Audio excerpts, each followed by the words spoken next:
अब एक बड़ा प्रश्न आकर खड़ा होता है, यदि कलिकाल के लोगों के लिए भागवत ही भगवान का स्वरूप है तो सभी लोग तो न भागवत श्रवण कर सकते और सभी लोग न भागवत के महत्व के तत्व को समझ सकते, तो आम जनमानस के लिए क्या देकर जा रहे हो? जो सर्व समर्थ होता है ना, वो सभी की चिंता करता है, अकेले की चिंता नहीं करता। जैसे घर का जो मुखिया होता है ना, वो 1 साल के बच्चे से लेकर के घर के बुजुर्ग व्यक्ति तक की चिंता करता है, ऐसे ही इस पूरी सृष्टि के मुखिया कौन है?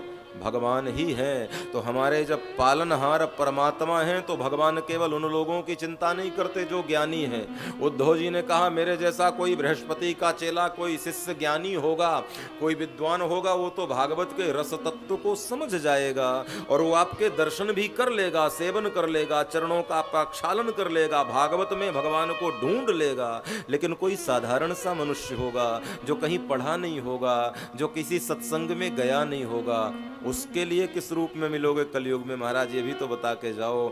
आपने यदि ये कह दिया है कि आप नहीं जाते हो कहीं, तो आपको ये सिद्ध करना पड़ेगा कि सभी के लिए कहीं नहीं जाते हो। तो भगवान ने कहा उन लोगों के लिए जो ज्ञान की अवस्था में श्रेष्ठ हैं, उनके लिए भागवत मेरा स्वरूप है।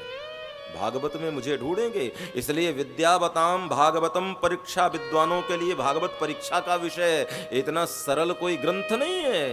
तो जो ज्ञान की अवस्था में बैठे हैं उनके लिए भागवत में भगवान है, और जो ज्ञानी नहीं है, जो सरल हैं, साधारण हैं, जो पढ़ नहीं सकते, जो गांवों के बेचारे गरीब नितांत विपन्न लोग हैं, जिन्होंने भागवत का भाव ही नहीं मालूम है, प्रभु वो आपको भागवत में कैसे ढूंढेंगे?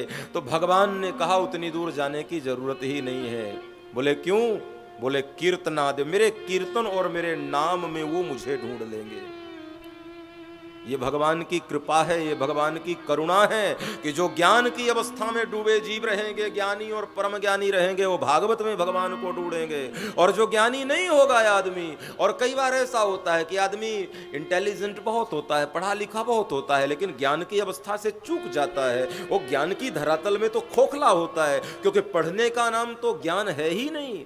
ज्ञान तो हृदयंगम करने का विषय है। यदि पढ़ने का नाम ही ज्ञान होता ना, तो संसार में जितने पढ़े लिखे लोग हैं सब ज्ञानी ही होते। लेकिन बहुधा ऐसा देखा कम जाता है कि सारे पढ़े लिखे ज्ञानी हो जाएं। और यदि अनपढ़ का नाम ही अज्ञानी है तो संसार में जितने भी अनपढ़ लोग होते वो सब अज्ञानी ही होते। लेकिन ऐसा भी बहुधा नहीं है। कई बार ऐसा देखा जाता है कि जिन्होंने स्कूल का चेहरा भी नहीं देखा, उनकी ज्ञान की अवस्था बहुत श्रेष्ठ होती है। आप बताएंगे मुझे रामकृष्ण परमहंस कौन सी यूनिवर्सिटी से पढ़ाई किए थे? लेकिन उनकी अवस्था तो देखिए। एक शिष्य को ऐसा तैयार कर दिया कि शिकागो की भरी हुई धर्म सभा में विवेकानंद का शब्द बाण प्रयोग होता था, लेकिन तत्वबोध रामकृष्ण परमहंस का बोलता था। विवेकानंद से लोगों ने पूछा था कहां से बोलते हो? बोले मैं बोलता ही नहीं, बोलता तो मेरा गुरु है, मेरे पास तो केवल शब्द का ज्ञान है, तत्व ज्ञान तो मेरा सदगुरु कलकत्ता में बैठे बैठे मुझे दे रहा है।